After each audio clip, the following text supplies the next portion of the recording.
Hello, everyone. You're listening to the Paradigm Shifts podcast with your host, Keisha Kruger. I'm an organization development practitioner and executive coach, working with leaders to create positive changes in the workplace using behavioral science.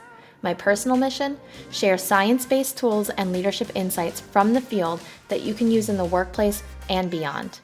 Considering we spend about 3/4 of our lifetime at work, there is incredible science and organizational psychology that could be used to rethink the way we work, lead, and ultimately live. Join me as I speak with thought leaders and business leaders in practice, unpacking light bulb moments for paradigm shifts. Hello, everyone. I am so excited to share this week's episode with you. I had the opportunity to chat with Mckendree Hickory. She is the Head of Facilitation at Lifelabs Learning, supports the development and direction of their facilitation team. She has a PhD in industrial organizational psychology with a research focus on conviction, women's leadership development, and development experiences in the workplace. She has delivered leadership training at over 300 companies and led learning and development at the fully remote company InVision. For more information about Mckendree or the company Lifelabs Learning, be sure to visit the show notes. Hi, Mckendree. How are you? I am doing well. I'm excited to be here. Well, thank you for being here because I have a couple of questions for you. And it's around conversations that I've had with some of my colleagues and some of my friends. And it's around this idea of time management and productivity.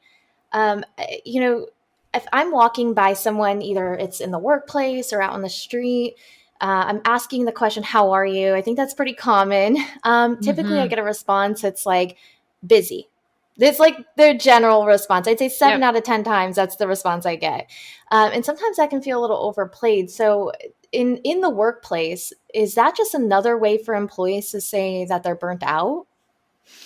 Yeah, it's a great question. I'm like immediately laughing because I'm thinking of a grad school advisor I had who often said, "Busy is boring. Tell me something interesting," and that really has like stuck with me throughout my career. Of one, just like actually say something more interesting, but two, I think you raise a really interesting question of essentially like what do we mean by busy? And one of the first thing that stands out to me when somebody says they're busy, like I can't not go to like the management leadership lens and really want to understand like, well, what do you mean by that? So one of the key things that we talk about at Lifelabs is this concept of deblurring and essentially like getting people to be specific with what they mean. And so if somebody tells me they're busy, my immediate question is like, what does busy mean to you?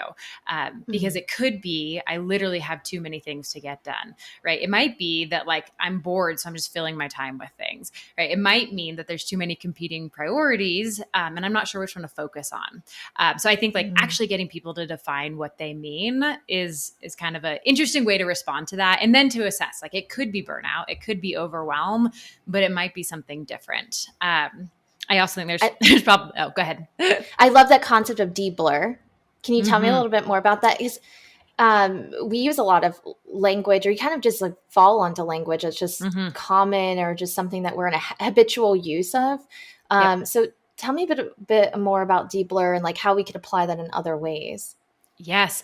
It's truly like one of the most useful skills I've ever learned, like from a workplace, but then can apply in life. So when we say deblur, again, this idea of getting specific with what we mean. And I'll share even just like 3 places it shows up. So one shows up often in feedback conversations. It could show up in a like, hey, you're doing great. Okay, cool. Right. But what is it that I'm doing that's actually effective? How might I continue to be a good performer? So it shows up in a context around feedback where we're giving feedback either positive or constructive that's not actually useful. It shows up all the time in time management. Some of my favorite examples, is you get something, get a response from someone or like, great, I'll get that to you ASAP. Cool, right? What does that mean? Yeah, totally. Like I'm expecting in an hour, but depending on your day, you might be looking at the next month. And so the specificity of time language is something that I think about a lot. It even shows up when we start to think about like inclusion. I think about like an interview context is a really great example of doing a interview debrief. And if somebody's like, I don't know, I had a hard time connecting with that candidate and being like, great, what do you mean by that? So this idea of deblur shows up in a lot of different ways and why it is like such a useful skill to get really good at. Yeah, and it's interesting. I was viewing a colleague's calendar to try to find like a time that I can set up a meeting with them, and I'm using Outlook like most companies do, and I don't have the details of that person's calendar, but I could see just the time blocks, right? And Mm-hmm. what's interesting is in those time blocks, it was labeled busy. And Mm-hmm.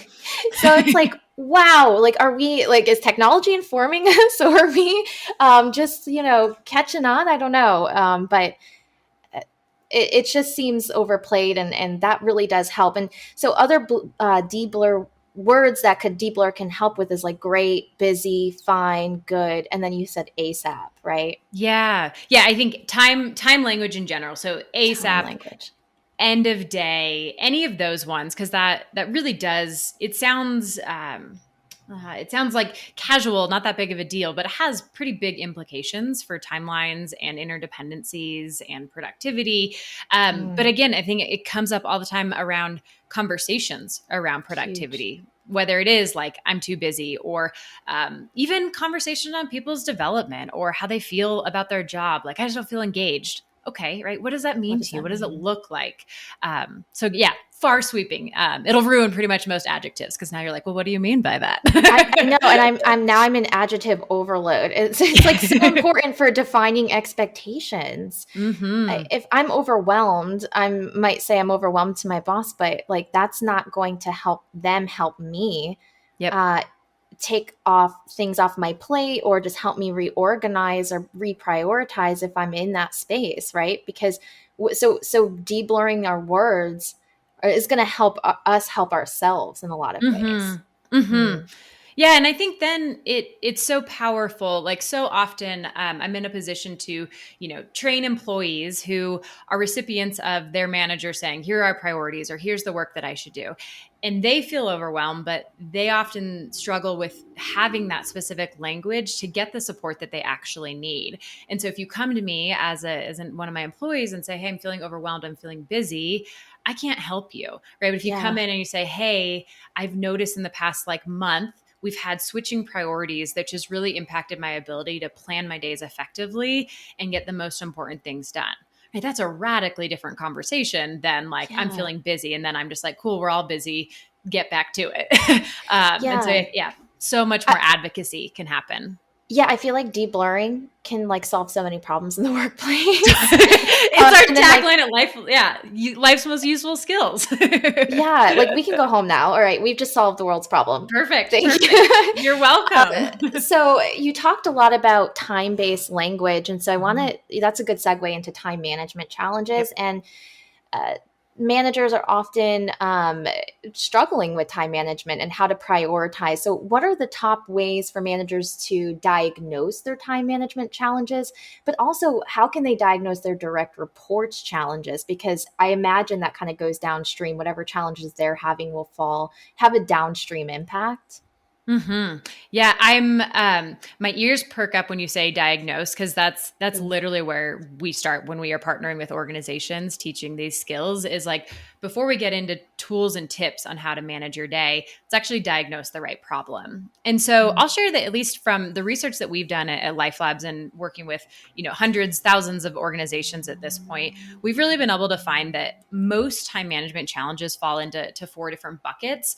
Bucket one is a chronemics issue. And so the idea that we don't know about the time that we're using. A second one is really on prioritization. So, of all the things to do, which ones should I actually get done? Organization is a really interesting one. So people aren't organized well. And then finally, not surprisingly, is a sense of focus. mm, So helping managers diagnose, that would be a starting point for me, is to get really clear first on like, where is the root of this problem coming from? Is it that you are unclear of what the priorities are? Or is it that we actually don't know how much time it takes to get a task done? Is it a fact that we're not writing things down and capturing them well? Or is it I know exactly how much time I need. I know exactly what I should be focusing on. And hey, I'm getting interrupted too much to actually accomplish that task. So that'd be the first place I would say to actually start diagnosing. And then from there, you can get really tactical. And I've got tons of tools that I'm happy to share if that's helpful, but there's lots yeah. of tips you can do. But I think diagnosing and having a conversation is the first step to actually then figure out the right solution. So that should be the first step, no matter what, is figuring out what's the root of the time management issue or that Hmm. challenge. So when it comes to the number three, I think you said organization, would that Yeah. be related to like the systems that you have in place to help you become organized, whether it's like tools that you use or some sort of process that you're kind of leaning on to help you organize? Is that right? Yeah, exactly. And so Okay. one of the ways, like a consistent capture system. And so I Okay. like to say, like, I don't care what system you use. I still take, pen and paper notes because that's the most like brain friendly to me. That wouldn't Hmm. work for a lot of people. And really just to speak to the kind of why are we doing this? One of the things that we're overcoming is something called the Zeigarnik effect. And this idea that we have all these open loops in our brain that end up distracting us. Great example, you wake up at 2 in the morning and you have that like, oh crap, like I totally forgot to call mom, or like, oh, Oh I my meant to gosh. like go pick that thing up. It's an open loop. We didn't write it down. And so your brain's going to do everything it can to say, hey, remember there was something you're supposed to do. So a simple fix is just having that consistent capture system, be more organized, and you can actually like Ah. remember what you need to accomplish. Yeah, and like have a way to brain dump those things Exactly. into somewhere. It's interesting because I was doing that intuitively. I started placing a notebook next to my bed when I wake up in the morning, kind of just Hmm. having a place, or if I wake up in the middle of the night, having a place to write things down. But I mean, how much is social media impacting this Zeigarnik effect, or how much is that impacting our ability to really have this sense of focus when we're constantly being pulled in different directions with all the tech that we're using and then the social media challenges, the pages that we're on? I mean, you can be on like seven places now: LinkedIn, Hmm. Facebook, Instagram. How is that impacting our ability to focus? Yeah. I mean, in so many ways. I think that my brain immediately went to like in three immediate ways come to mind. I mean, one is just like the pure distraction nature of it. Mm, So I did the calendar block, I put busy, but whatever it is, I'm working on something important and my phone starts buzzing, right? I got a mm, new follower. That wouldn't be my problem. I don't have many followers, but there's something that distracts you. yeah. And now that notification has taken my attention away. In fact, I was actually not too long ago, I was reading a really interesting research study, and they were studying the impact this had even on people driving. And even if you don't Ugh, even answer the call, you don't even look at the notification, the mere presence of it distracts you from what you're doing. And so yeah. notifications, like the pure tech side of that, really disruptive. Not to Go interrupt ahead. you, but No, please. I literally started putting my phone on do not disturb, and the difference that has made just mentally feeling like I can focus on the things that in front of me. Because you're right, we'll get like an email and then it'll buzz, and it doesn't even have to be a ring. You can have your phone on silent, but you just hear that buzz, and our brains automatically associate it with, okay, it could be important, or it should, it's something we need to check. So it's like Hmm. constant notifications everywhere, right? Yeah, absolutely. And the research on it is really interesting too, that the distraction takes your focus away, and you may still complete your task that you're working on, and you might even actually complete it a little bit Mm, faster because now there's more like time pressure because you've allowed yourself to get distracted. But you do so at the rate of increasing your stress, increasing your frustration, increasing the pressure you feel. Right now you have less time to get something done. And so there's the notification side of it.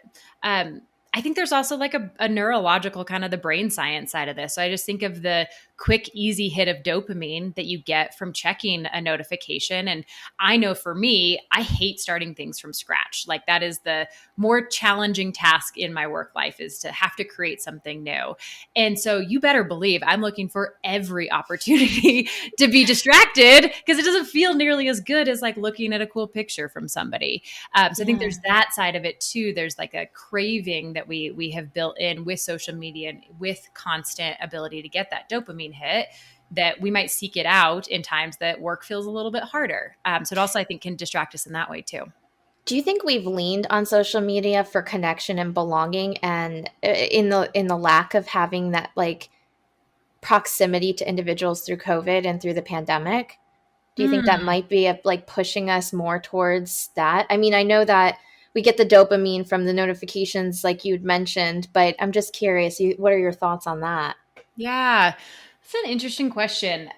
Probably, I'm sure in some ways. I'm also mindful of, for a lot of people, the remote work, distributed work, the constant Zoom calls is super fatiguing. And so Mm. I think there is a desire to escape in some ways from that. But yeah, I'm sure there is a study on it that I have not read, but I do think there is absolutely a craving for connection and belonging, regardless of the context that we're in. And social media has created an opportunity for that, that a lot of people are seeking out. Mm. And then you said there was three things. So what was the third one?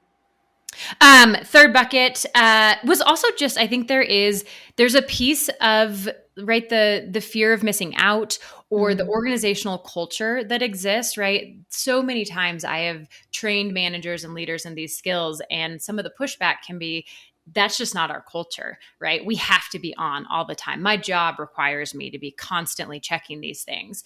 And I think those are positions where we have to pretty much ask people, like, oh, it sounds like there's a choice to be made. And to Mm. me, I'm not about making sure somebody does the right thing necessarily. I want you to know that you are making a choice. And so there's a choice to check your email constantly. There's a choice not to do that. If you do work in a particular field or role that requires that, then how might we reorient how you think about those tasks to say, okay, this is my work, and I keep my inbox open all the time so that it's meeting my expectation versus it's this interruption that I can't get away from. So I think it's all about having clarity of, like, what is my role, and then orienting yourself to that versus it will constantly feel like a distraction and a frustration for a lot of people. Oh, the choice to be made. That's so powerful because we do have choices in all of these things. Mm-hmm. Culturally, in an organization, getting leaders to shift on that could take some time, right? In terms of like always on. But you also mentioned the time pressure thing, going back to that. There's a difference between a time pressure and a healthy time pressure. So it Mm-hmm. gives you some pressure to get things done a little bit quicker, but at the expense of our health, our well being, potentially, right? Mm-hmm. Yeah, absolutely. And we look at, I mean, it's one of the number one reasons people are leaving organizations is a toxic culture, a place where well-being is not part of it. And I think so often the way we try to solve for that is, more benefits or perhaps more PTO, which huge fan of. We should continue to do that. However, we have to look at the context of the work that people are doing every day. Yeah. And I think this is where leaders are critical role models. I was just having a conversation with a team member a couple weeks ago who's newer to the team and was like, "Hey, I'm going to be on vacation, but I'll check in." And I said, "Don't." And if you Yeah. do, I won't respond to you because I don't want to reinforce that is something that you should have to do. Hmm. And so I think also is how are you modeling? Because so often people say, check out after 6 p.m. and then they're the same people emailing you at 9 p.m. Yeah, when I've done research on boundaries in psychology and a Mm-hmm. lot of expressions around you teach people how you want to be treated, right? So you are, in essence, enabling that behavior. So if you do not want that behavior to continue, if you're a leader and you've got employees who are doing those things and you don't want them to, you want them to take charge of rest, that you want them to recover, you really want them to take a step back and really um, recharge their batteries, then what are you doing as a leader to model that behavior? And vice Mm-hmm. versa, what are you doing to contribute to that culture, right? And perpetuate it in a sense. And there's a lot of self-awareness that goes into that, or that's needed at a leadership level, I imagine, right? Oh, absolutely. And I think, and yes. And I think too, recognizing that those leaders also need to be given permission that that's okay too. And I think that Yeah. that's where productivity, it's not just about managing the time of our day. It rolls up to the biggest questions of what is our business strategy and what is the culture of the organization that we're creating. And I think if we miss that component of it, we miss the opportunity to then align consistently through the organization. And so I think for leaders, if they are struggling with that, that's a conversation they need to be having at that executive level to say, okay, what is getting in the way of us doing that? Yeah. And again, if I were a startup founder, they know that they're stepping into something that's going to require this many hours from them. And like, again, it goes back to that choice and commitment. I'm choosing this. But if we're not giving people that choice, we're not making those expectations clear, then people just flounder and feel disengaged and tired and burn out, which you're losing your most valuable asset as an organization at that point. Yeah, and I think of organizations where the culture is prevalent around being busy and staying busy. If you're not busy, then we're going to be busy trying to get busy, right? That kind of thing. And Sure. so the pressure is really on multitasking, or at least that's implied. It's like, well, you only have so much time in a day. So how do you get as much done as possible? And so we resort to multitasking. But I was doing some research and I had read a study, and it found that about 2.5% of people in the world can actually multitask. So Mm-hmm. it's like a biological trait, I guess, that you have or you don't have. And so when it comes to multitasking, how can attempts at multitasking be harmful or counterproductive to our goals? It's not like, you win the lottery and you have that multitasking gene. It's a very small percentage of the population. Yeah. Yeah, I think I would answer that in two ways. So I think first is also if we are an organization where people have to be busy for the sake of being busy, that raises so many questions for me around where are we not clear on what our priorities are? Where have we listed 7 priorities? And guess what? You can't focus on 7 things. So people don't actually know how to orient their day around the most important things. I Mm. also immediately question things around visibility of people's work, and are they getting recognized? Is there positive feedback? Because if there's a need to get really busy to show that I'm valuable, there's a whole lot of other things that are broken outside of Oh, yeah. the productivity side. More specifically, though, yes, on the multitasking, I don't have that gene, so I just need to know that. I think most of us don't have that clearly. If it's only 2.5%, I would speak to kind of what I was mentioning a little bit earlier, that we know it increases people's stress to attempt to do it. Typically, it increases people's error rate, and so like the type of work that you're doing, you're not doing as effectively. Mm. And it also, I think, again, it disrupts us from focusing on the things that actually matter most. I think about even the idea of like a 45-minute meeting. And if people are multitasking through that whole meeting, it's like, how this could have been a 15-minute meeting, likely, if people were actually focused during it. But so often I'm listening. I was giving somebody poking fun at them yesterday because you could tell who wasn't paying attention, because it's like every 12 seconds their body knows to like just nod, even though their eyes aren't even on the screen. They're doing Yeah. something different. This is not helpful. And how much time is wasted and how much knowledge is potentially missed in those meetings. Oh my goodness, there's a whole science of meetings.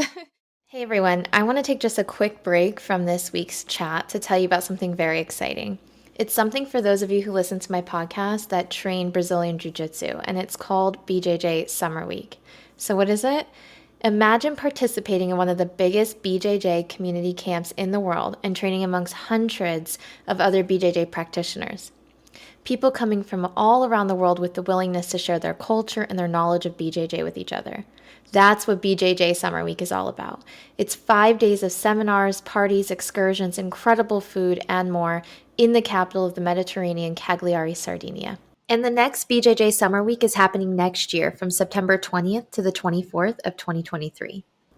If this is something you'd be interested in joining, there is an early bird special if you book now on www.bjjsummerweek.com. If you book by December 31st with the code Paradigm Shifts, you'll get a tatami gi for free. You have the right to cancel the camp before 30th of May for any reason. I'll be there. I'm so excited to go next year. I was there last year. So what are you waiting for? Get your BJJ friends together and start the planning.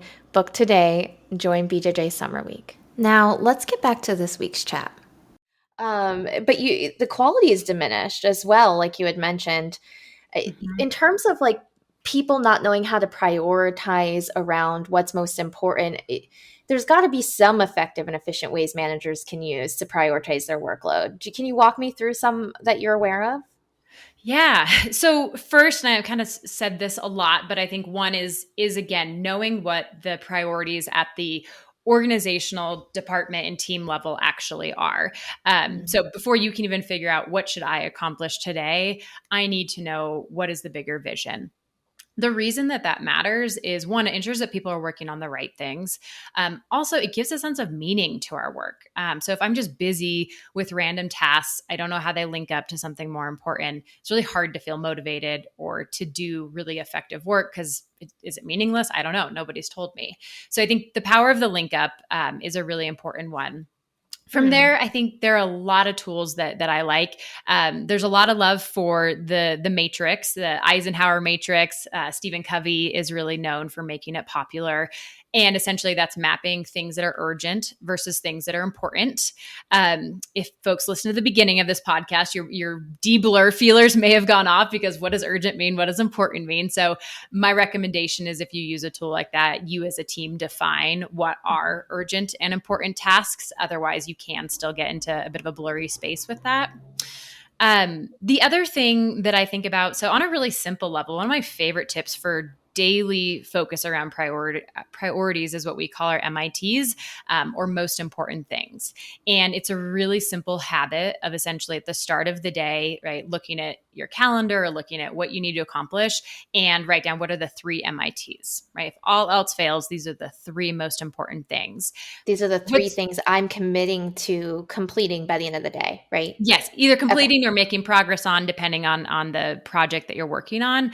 What's Mhm. really cool about it, I'll never forget working with a consulting firm, and they adopted this habit individually but collectively as a team. And in the morning, everybody would put into the chat communication tool that they use, here are my three MITs for the day. And as a manager, that's super cool because you get this immediate visibility into what people are working on, and you get a real quick data point for, are people thinking about the right priorities? Because if people had a bunch of MITs that you're like, why is that an MIT? We can have a conversation about it. And this team went so far as at the end of the day, they'd say the same thing. They'd say, these are the things that I got done. And then it created an opportunity for them to say, here's why I didn't get the other ones done. I got distracted, or this other competing priority came in. So it's this conversation that is surfacing all these data points that as a manager now you can more effectively figure out, okay, where do I need to help the team focus more or become less of a blocker on things. So I think that's one of my really simple but really powerful habit that teams and individuals can leverage. I love that. And three is not too much to focus on, I Mm-mm. don't think. I think that's just just a good amount of items that you can really it's digestible, right?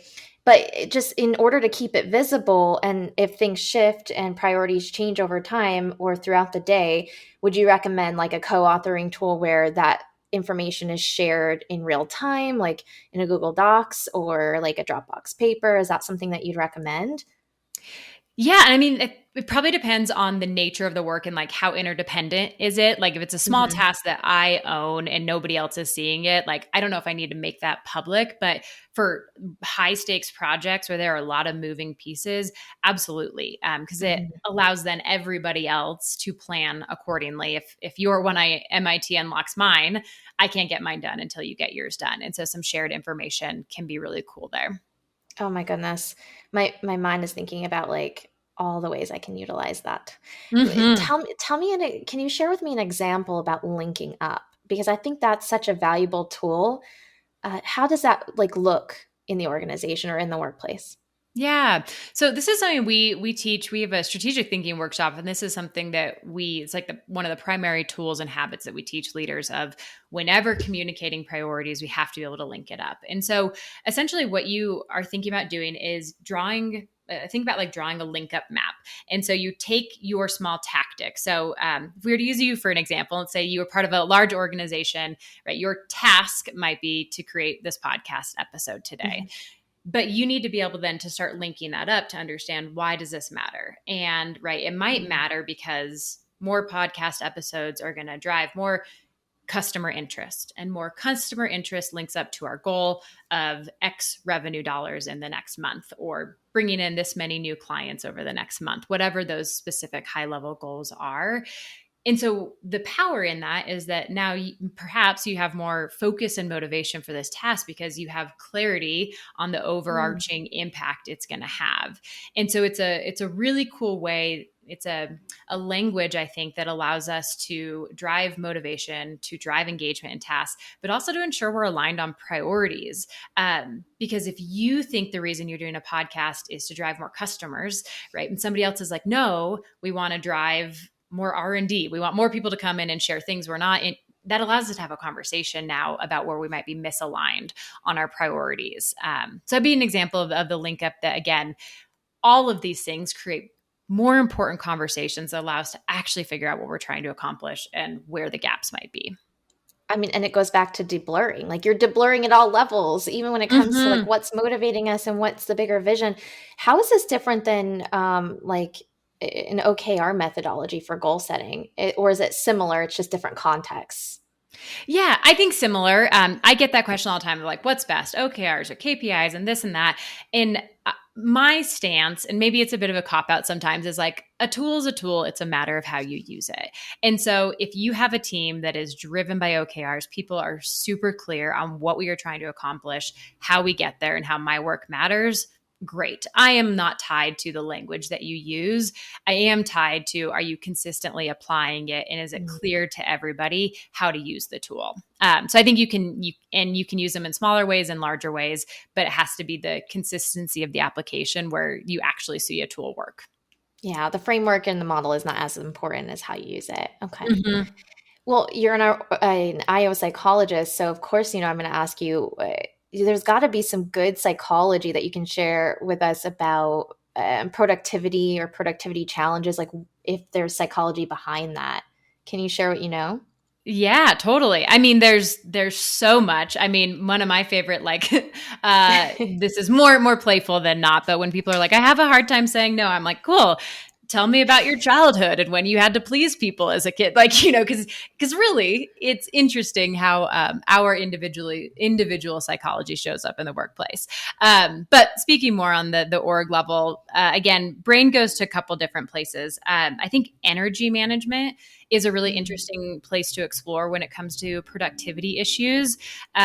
So we know that our brains, although there are 24 hours a day, not out every hour is created equal when it comes to productivity, and everybody is different.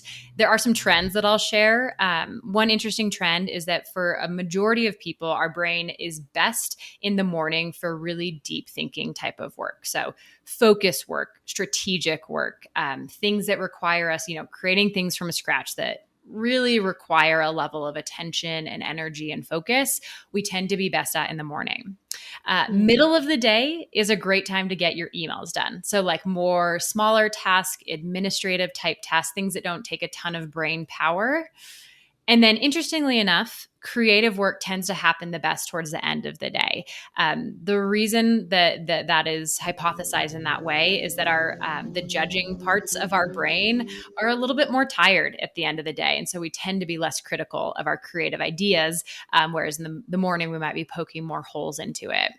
So I think that's a really interesting thing, Wow. both as an individual to figure out when am I at my best. And so often, back to the calendar block idea, somebody has a calendar block, for middle of the day when like maybe their brain sucks at the middle of the day. And like, how might I orient my actual calendar to the times where I'm going to get the most out of my brain and be way more productive with that 2 hours than I know for me, whenever I put a calendar block at the end of the day, I have to laugh at myself because I'm like, you are not going to do that. Don't put that there. Oh my gosh, this changes everything. I'm doing it all wrong. Should we end now and we can reconnect later for more creative spaces? Yeah, and I'm just thinking like, oh my gosh, how do you, like, let's say I want to apply this at my level as an individual, and I start blocking out, okay, this is my deep thinking time, this is my email time, this is my creative work time. How do you do that when you've got demands from people and like communicating that? Like, for example, in my role, I do have flexibility in my schedule. I am able to create like my own time, and I have a lot of autonomy. But if other people are expecting to hear from me at certain times, or they have projects that they're dependent on me from, like, how do I communicate those expectations? Mm-hmm. So two things. One, I think you nailed it with like communicate, right? It is Mhm. literally getting into like communication. And just to be frank, right? This is where the ideal versus the reality Mhm. exists. This really is problematic for, global teams and they have time zones. And so it doesn't matter when my best time is because I'm going to have to be in a meeting with somebody perhaps on the other side of the world. So Mm. recognizing that all, I do think there are ways to communicate this. And so I think it again goes back to deblurring, being very specific with, hey, what would it look like to bump this team meeting back by 30 minutes? Here's the reason why I'm making this recommendation. And so making clear the request from people, and they might say no, and it may not work, but we don't know until we've actually tried to communicate that. I'm a huge fan of experimentation. So especially if it's a bit of a smaller team, being willing to say, what would it look like to shift these? And let's just see what happens. Or what would it look like to make this meeting asynchronously? So those are some things on the experimentation side.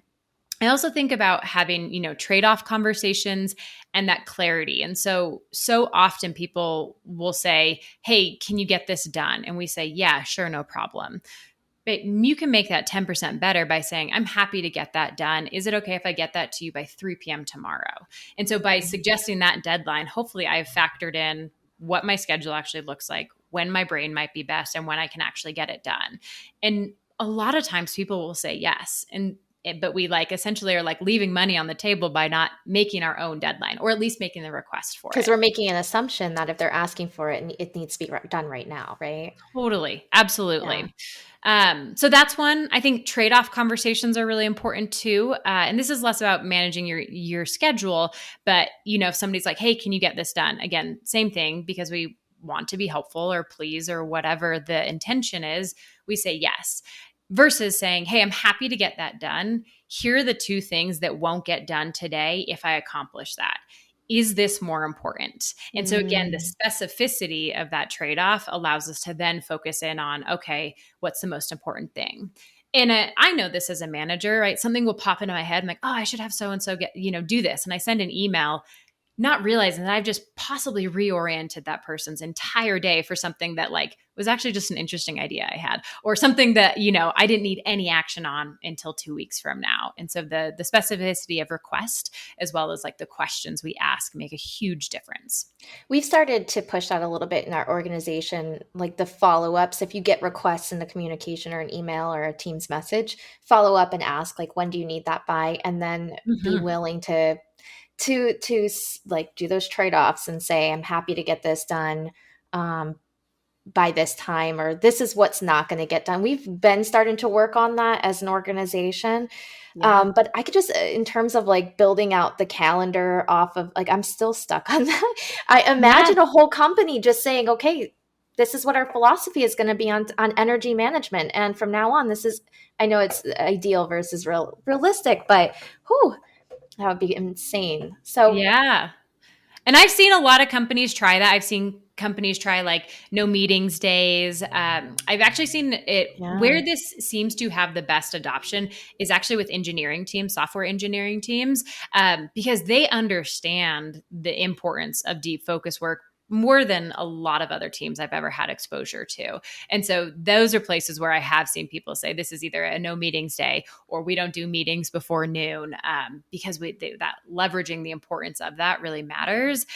And I think it even zooming out, it goes back to your management philosophy too, of Mhm. like, I personally don't care when you get your work done. And if your brain is honestly best at 11 p.m. at night, great. I won't be responding to you, but like do your work then if you want to like take the morning off. And so I think going to do we care about somebody having their, status on their Zoom screen on at these particular hours or do we actually care about the quality of the work getting done and being really clear about the timelines?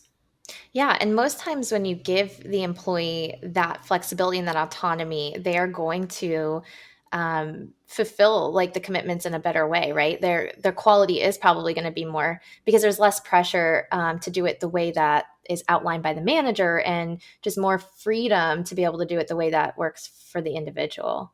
Yeah. No, there's like five key drivers of engagement, and one of them is autonomy, right? One of them is a sense of progress. And so give me some autonomy to make my own progress. typically going to be a relatively happy person, at least for that time period. Absolutely. Well, we're actually wrapping up, and I can't believe the time Yeah. went by so quick, but I have one final question for you. Mhm. And I ask this of all of my guests, and it is, what is the most recent paradigm shift that you've experienced? And this can be related to the work you're doing or what you see on the horizon. Mhm. Yeah, I mean, I've been thinking about this. I'm like, maybe it's like busy is boring. Like maybe I need to be more interesting. But I mean, I'm still very much what COVID and remote work, what COVID did to unlock remote work is just we are only scratching the surface of what the broader long term implications of that are going to be. And I think though specifically not just remote work, but the pairing of the unlock of remote work alongside a global healthcare pandemic has Mm. created so many more pressures on organizations when it comes to the well-being, to the care of employees, to the boundaries, to the benefits, that I think, again, we are only beginning to see the impact of. And I think each Wow. generation requires something different of organizations. And this has expedited what are now tickets to play as an organization and what they have to offer. So I'm excited to see how we adapt and, the challenges that will come. And that's what gives IO psychologists great job security over our I know. And oh my goodness. So, I mean, imagine 5 years down the road, organizations are training employees on setting boundaries. Like, imagine that's an incredible Mhm. place to be and something to look forward to. I want to thank you so much for your time. And Welcome. I look forward to keeping up with your journey. And I appreciate all of the good knowledge and psychology that you've been able to bring us today. Yeah, well, thank you for having me. It's always fun to get to just kind of nerd out on all of these really important topics. Thank you. Thank you so much for tuning into this week's episode. If you enjoyed this conversation, don't forget to leave a review, rate, and subscribe wherever you're listening. If you know a business leader in practice or friend who you think would be interested in this episode, please consider sharing it with them. I am so grateful for your support. For more updates, you can follow us at Paradigm Shifts Podcast on Instagram. See you on the next episode.